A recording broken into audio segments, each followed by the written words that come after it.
सुप्रभात। जय श्री कृष्ण।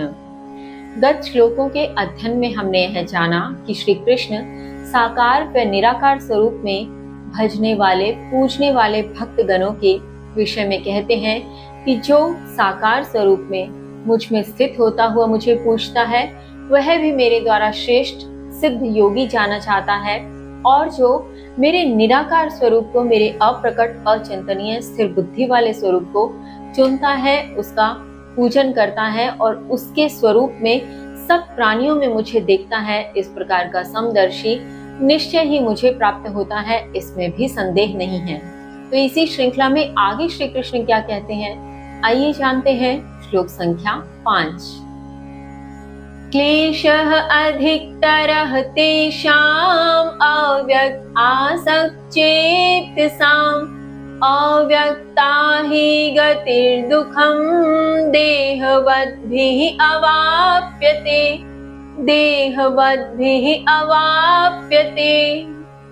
श्री कृष्ण कहते हैं, अव्यक्त में आसक्त मन वालों का क्लेश अर्थात कष्ट अधिक है। निश्चय ही अव्यक्त की ओर प्रगति से देहधारियों द्वारा दुख प्राप्त किया जाता है।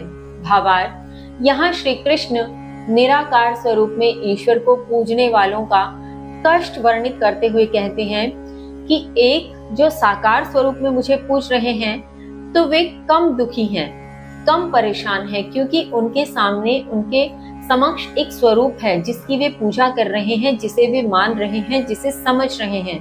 किंतु जो अव्यक्त के स्वरूप में मुझे मानते हैं, ऐसे अव्यक्त स्वरूप में आसक्त जिनका मन है, इनका क्लेश, इनका कष्ट अधिक है, क्योंकि अव्यक्त की ओर जब प्रगति करते हैं तो देहधारियों का दुख ज्यादा होता है। उसका कारण कि वे स्वयं देहधारी हैं और कभी कभी इस प्रकार से वे चिंतित और इस प्रकार से संशय में आ जाते हैं कि बिना देह के कैसे ईश्वर की उपासना करें, कैसे उस अव्यक्त स्वरूप में आगे बढ़ें, कैसे उस अव्यक्त स्वरूप की विवेचना करें, उनकी पूजा करें। तो इस प्रकार से स्वयं के देह होते हुए देहा अभिमान के कारण भी यह दुख आता है, यह कष्ट आता है। इसी के आगे श्री कृष्ण कहते हैं, श्लोक संख्या 6। ये तु सर्वाणि कर्माणि मयि सन्न्यस्य मत्परः अनन्येन योगेन मां ध्यायन्त उपासते।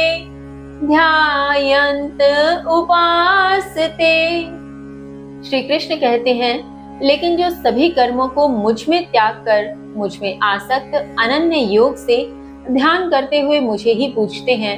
भावार्थ, यहाँ श्री कृष्ण उन भक्तगणों के विषय में कहते हैं जो भक्तगण श्री कृष्ण में अपने सभी कर्मों को अर्पित करते हुए, श्री कृष्ण में ध्यान लगाते हुए, उनमें आसक्त होते हुए, ध्यान करते हुए उन्हें ही पूजते हैं, तो उनका क्या परिणाम होता है यह हम जानेंगे कल आगामी श्लोक के माध्यम से। तब तक के लिए जय श्री कृष्ण।